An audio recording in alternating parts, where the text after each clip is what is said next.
Hello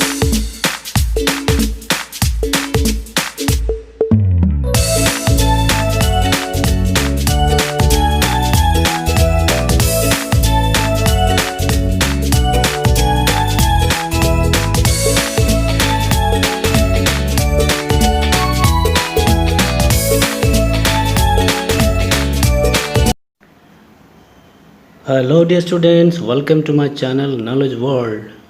So dear students, today we discuss about standard third के unit 3 के our solar system जो chapter है उसके बारे में हम डिस्कस करेंगे, उसके क्वेश्चन आंसर्स डिस्कस करेंगे.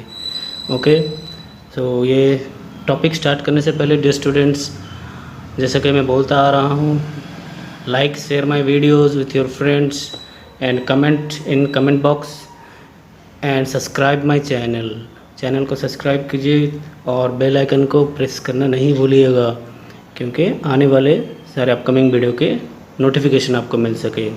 उससे पहले मैं बहुत बहुत शुक्रिया अदा करना चाहता हूँ वो सारे स्टूडेंट्स का, वो सारे पेरेंट्स का जिन्होंने मेरे वीडियो को वॉच किया. So thank you for watching my videos and subscribe and share my videos. So let's start the topic unit 3 our solar system. So पहले है हमारा एक्टिविटी 1. इसमें मैंने क्वेश्चंस के आंसर भी लिख दिए हैं. So I will explain you one by one. Observe the sitting arrangement of your class carefully and answer the following questions about your classmates. मैंने पहले आपको वीडियो में बताया था कि आपके क्लास में बच्चे कैसे बैठते हैं, आपके फ्रेंड्स कैसे बैठते हैं, आपको वो चीज़ को याद रखना है और उसके बेस पे आपको लिखना है.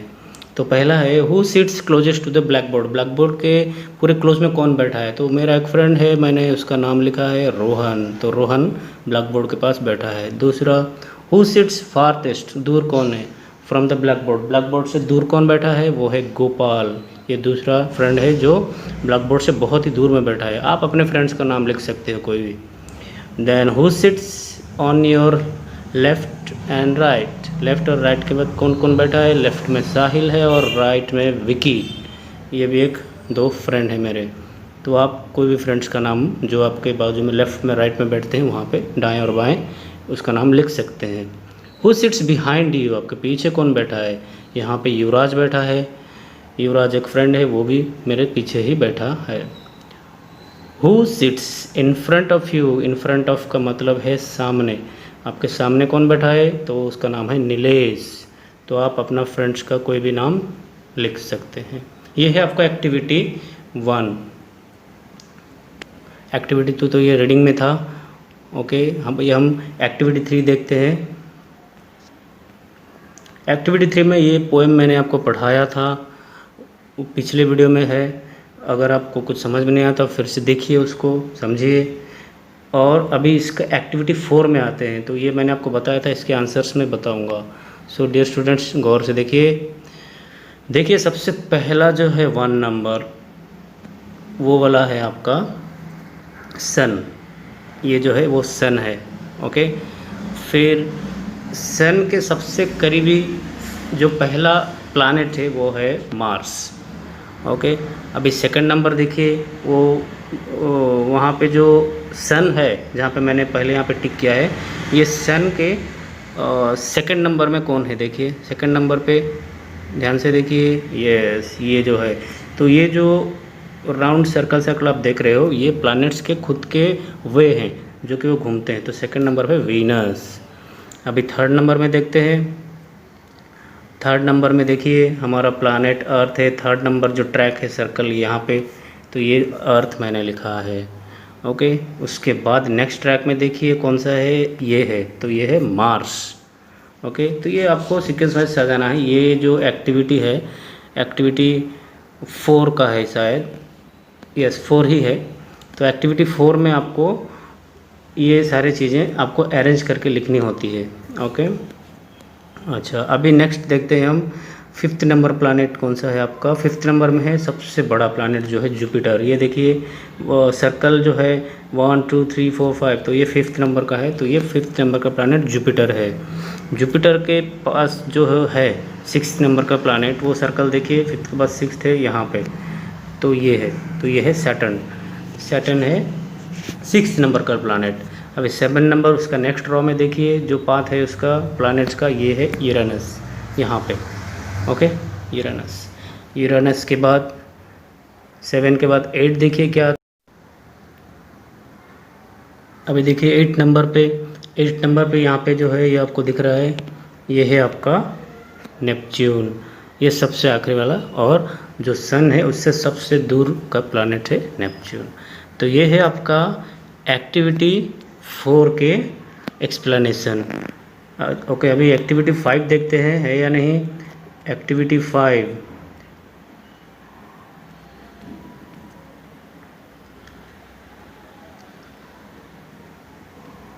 5 6 नहीं है तो वो शायद आपका रीडिंग में है, तो 7 को देखते हैं। चलिए, activity 7, read the following sentence carefully and according to their size arrangement in planets from the largest to the smallest, यानी सबसे जो बड़ा है उसको और सबसे जो छोटा है उसको उसके साइज़ के हिसाब से हमें लिखनी है। तो ये आपके एक्टिविटी 7 के क्वेश्चन है टेक्स्ट बुक में, जो अभी मैं आपको एक्सप्लेन कर रहा हूँ साइज वाइज। तो पहला नंबर जो है वो सबसे बड़ा है, इसलिए मैंने बिगेस्ट लिखा है, ठीक है। तो ये है आपका जुपिटर। उसके बाद सेकंड नंबर ऑलरेडी आपके बुक में दिया है सैटर्न, उससे थोड़ा, फिर उससे और थोड़ा छोटा है यूरेनस, ठीक है। तो यूरेनस से थोड़ा छोटा है नेपच्यून, साइज वाइज है ये। तो नेपच्यून से छोटा हमारा प्लैनेट है अर्थ, अर्थ से थोड़ा सा छोटा है वीनस, वीनस से साइज़ में और थोड़ा छोटा है मार्स, और सबसे छोटा प्लैनेट जो है डियर स्टूडेंट्स वो है आपका मर्क्यूरी। ये जो सबसे आखिरी वाली प्लैनेट है आपकी वो है, यहाँ पे आपको ठीक से दिखाई नहीं दे रहा है, मैं आपको बता देता हूँ, ये है आपका मर्क्यूरी। ओके, तो ये आपका ये एक्टिविटी 7 के जो फिगर्स आपको दिए हैं वो साइज़ के हिसाब से आपको प्लैनेट्स के नाम लिखने हैं। तो सबसे बड़ी प्लैनेट जुपिटर है और सबसे छोटे है मर्क्यूरी।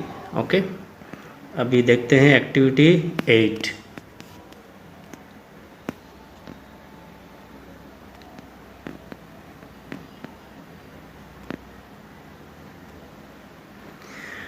एक्टिविटी 8 में रीड एंड सॉल्व दिस राइडल्स दिया गया है। राइडल्स मतलब एक मुहावरा भी बोल सकते हो आप, जैसे हम एक कहावत बोलते हैं कोई एक, तो उसको कंप्लीट करना है। तो ये स्टूडेंट्स ये बहुत ही क्रिटिकल टॉपिक है। तो यहाँ पे मैंने जो कलेक्शन जो दिया है उसको आप लिखिए नोटबुक्स में और लर्न कीजिए ताकि आपको ये समझ में आए। तो ये राइडल्स है, यानी जो एक मैचिंग होता है और एक कहावत के हिसाब से, मतलब एक जोक भी है और उसका जो प्रोनाउंसिएशन आता है वो लगभग सिमिलरिटीज रहता है लेकिन मीनिंग डिफरेंट रहते हैं। ओके, जैसे देखिए पहला है व्हाट डिड द ट्री से व्हेन इट कुड नॉट या कुडंट, आप बोल सकते हैं couldn't solve the Rydal, I am stumped. तो इसका जो राइडल मैचिंग आ रहा है वो है what are the sleeping trees called slumbers. सोने वाले जो ट्रीज़ होते हैं जो कि एक ट्री के ऊपर वो डिपेंड करते हैं, उसको स्लम्बर्स बोलते हैं, आपने देखा होगा स्लम्बर्स।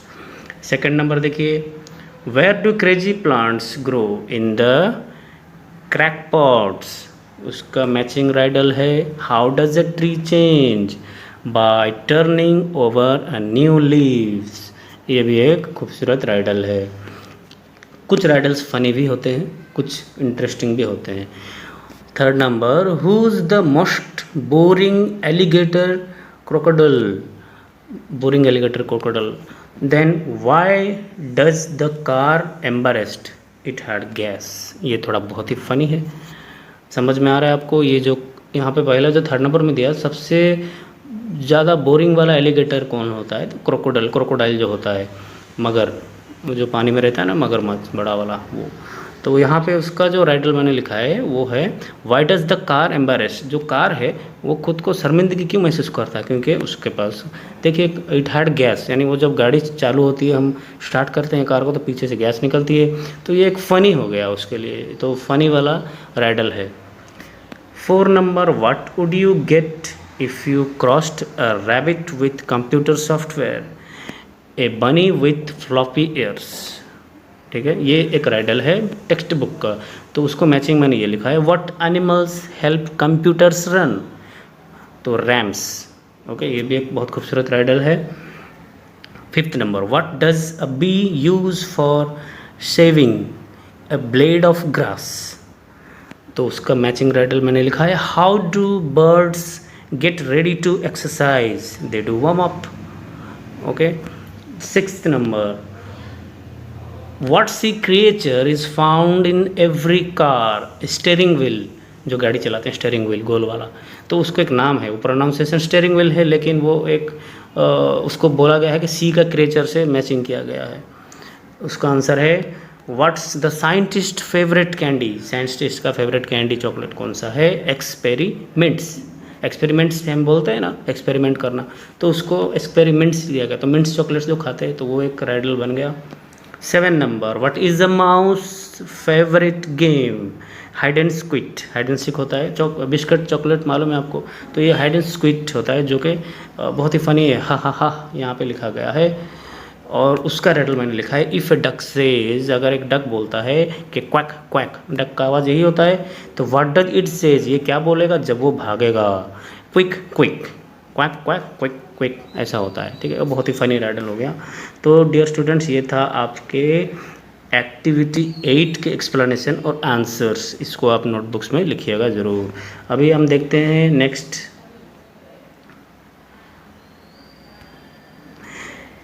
एक्टिविटी 9। एक्टिविटी 9 तो यहाँ पे टेक्स्ट बुक में भी आपका पहले दिया था, look at the picture carefully and discuss with your friends sitting next to you. It is said that when you watch a star falling from the sky the wish desired by you is fulfilled. जो जब आसमान में एक तारा टूटता है, तो हम जब आंख बंद करके विश मांगते हैं तो वो फुलफिल हो जाता है, तो ऐसा कुछ यहाँ पे लिखा गया है। इस पिक्चर को देखिए, बहुत सारे तारे टूट रहे हैं यहाँ पे। सो आपने कभी ऐसा विश मांगा है डियर स्टूडेंट्स? अगर मांगा है तो यस बोल के आप कमेंट बॉक्स में लिख सकते हैं। तो yes, I wished when a star falling from the sky, ऐसा भी लिख सकते हैं आप। तो यहाँ पे इसका एक क्वेश्चन आंसर है यस नो रिप्लाई में, या फिर ऐसा देखिए, are you fond of watching the sky at night, क्या आप रात में आसमान को देखना बहुत ही पसंद है आपको? तो मैंने यस लिखा है, ऑब्वियसली हर कोई पसंद करता है। दूसरा, have you ever watched a star falling from the sky, कभी आपने क्या स्टार फॉलिंग यानी तारा टूटते हुए आपने देखा है? मैंने तो देखा है, तो इसलिए मैंने यस लिखा है। आई होप आप सबने देखा होगा। Then what would you wish when you see a falling star, आप जब स्टार गिरता है टूटता है तो आप क्या करते हो उस वक्त, क्या विश करते हो? आपका जो ड्रीम होता है आप उसको विश करते हो। ओके, इसलिए मैंने ड्रीम्स लिखा है। 4 number, what is the wish of your friend, आपका फ्रेंड का विश क्या होगा? तो मैंने लिखा है ए मिनी टॉय बाइक, छोटा सा एक मिनी टॉय बाइक आता है ना, जो बहुत खूबसूरत रहता है और चलता भी। तो ये फ्रेंड्स आपके लेवल में मैंने लिखा है a mini toy bike. Okay, अच्छा, अभी एक्टिविटी 10 देखते हैं dear students. Let's take up a challenge at the end, solve the following riddles. यहाँ पे भी देखिए बहुत खूबसूरत राइडल्स है। I am the 5th planet from the sun, मैं 5वें नंबर का प्लानट हूँ। I am the biggest planet, सबसे बड़ा। I am an outer planet, और बाहर बहुत थोड़ा दूर भी रहता हूँ सन से। And I am named after the Greek king of gods. What is the name? I am, तो क्या था उसका नाम? जुपिटर, सबसे बड़ा planet. 2nd number, I am the 2nd form of the sun, I am bigger than the Uranus, Uranus से मैं थोड़ा सा बड़ा हूँ। I am an inner planet, मैं इनर प्लानट हूँ। और I am the Greek goddess of, goddess मतलब फीमेल गॉड होता है, ग्रीक का female god of love and beauty, तो उसका नाम क्या है? I am Venus planet. I am the closest to the sun, मैं बहुत ही क्लोज हूँ सन से। I am bigger than the Pluto and smaller than the earth. Pluto जो यहाँ पे लिखा गया है, ये प्लूटो एक्चुअली 9th नंबर का प्लानट था, अभी नहीं है, वो डिस्ट्रॉय हो गया है। और उसने लिखा है प्लूटो से मैं बड़ा, और अर्थ हम जहाँ पे रहते हैं प्लानट, अर्थ से मैं छोटा। आई एम एन इनर प्लानट, मैं भी इनर प्लानट हूँ। I am the messenger of Greek God, मैं ग्रीक गॉड, ग्रीक का जो गॉड है उनका एक खबरी हूँ, मैसेंजर, खबरी। सो नाम क्या है? I am Mercury. 4 number, I am not a planet, मैं एक प्लानट नहीं हूँ, मैं एक तारा हूँ। I am a star, I am the centre, मैं सबसे बीच में पूरे यूनिवर्स के जो सोलर सिस्टम है, जो गैलेक्सी है, मिल्की वे गैलेक्सी है, सोलर सिस्टम के बीच में मैं रहता हूँ। आई एम, मैं कौन हूँ? The sun. Sun is the name of the called as the father of solar system. Sun को फादर बोला गया है सोलर सिस्टम का। ओके, एक्टिविटी 10 भी यहाँ पे कंप्लीट हो गया। सो माय डियर स्टूडेंट्स, आपको ये वीडियो कैसा लगा ये कमेंट बॉक्स में ज़रूर लिखिए और चैनल को सब्सक्राइब करना नहीं भूलिएगा। सो thank you for watching my video. Thanks.